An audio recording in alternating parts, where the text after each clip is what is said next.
جی السلام علیکم ورحمۃ اللہ وبرکاتہ۔ دوستو یہ ہومیوپیتھک میڈیسن ہے وناڈیم، آپ نے 30 طاقت لینی ہے۔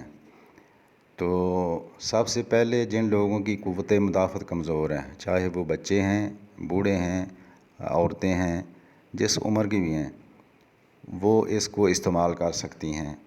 جن لوگوں کو بھوک نہیں لگتی وہ استعمال کر سکتے ہیں۔ جن لوگوں کے خون میں آکسیجن کی کمی ہو جاتی ہے، جس کی وجہ سے دل گھبرانا، بند کمرے کے اندر گھٹن اور سانس چڑھنا، وہ استعمال کر سکتے ہیں۔ خون کی کمی والے مریض وہ استعمال کر سکتے ہیں۔ خون میں ہیموگلوبن یعنی سرخ اجزاء کی کمی کی وجہ سے جو چہرے پر بوسہ آ جاتی ہیں، وہ استعمال کر سکتے ہیں۔ اس کے علاوہ پیشاب میں البومن آنا، شریانوں کی سختی جس سے بی پی ہائی ہو جانا اور دل پر چربی آ جانا، کمزوری، لرزہ، غرض، یہ ساری علامتوں والے یہ مریض میڈیسن استعمال کر سکتے ہیں۔ صبح، دوپہر، شام 2 قطرے۔